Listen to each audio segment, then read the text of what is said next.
مومنو، تمہیں کیا ہوا ہے کہ جب تم سے کہا جاتا ہے کہ اللہ کی راہ میں جہاد کے لیے نکلو تو تم زمین سے چپکے جاتے ہو، یعنی گھروں سے نکلنا نہیں چاہتے؟ کیا تم آخرت کی نعمتوں کو چھوڑ کر دنیا کی زندگی پر خوش ہو بیٹھے ہو؟ سو دنیا کی زندگی کے فائدے تو آخرت کے مقابل بہت ہی کم ہیں۔ اگر تم نہ نکلو گے تو اللہ تم کو بڑی تکلیف کا عذاب دے گا اور تمہاری جگہ اور لوگ پیدا کر دے گا اور تم اس کو کچھ نقصان نہ پہنچا سکو گے، اور اللہ ہر چیز پر قدرت رکھتا ہے۔ اگر تم پیغمبر کی مدد نہ کرو گے تو اللہ ان کا مددگار ہے۔ وہ وقت تم کو یاد ہوگا جب ان کو کافروں نے گھر سے نکال دیا۔ اس وقت دو ہی شخص تھے، جن میں ایک ابو بکر رضی اللہ تعالیٰ عنہ تھے، دوسرے ہمارے پیغمبر صلی اللہ علیہ وآلہ وسلم۔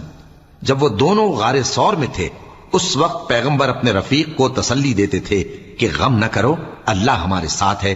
تو اللہ نے ان پر تسکین نازل فرمائی اور ان کو ایسے لشکروں سے مدد دی جو تم کو نظر نہیں آتے تھے، اور کافروں کی بات کو پست کر دیا۔ اور بات تو اللہ ہی کی بلند ہے، اور اللہ زبردست ہے، حکمت والا ہے۔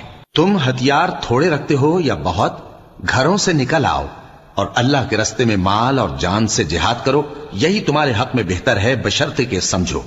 اگر مال غنیمت آسانی سے حاصل ہونے والا اور سفر بھی ہلکا ہوتا تو یہ تمہارے ساتھ شوق سے چل دیتے، لیکن مسافت ان کو دور دراز نظر آئی تو عذر کریں گے، اور اللہ کی قسمیں کھائیں گے کہ اگر ہم طاقت رکھتے تو آپ کے ساتھ ضرور نکل پڑتے۔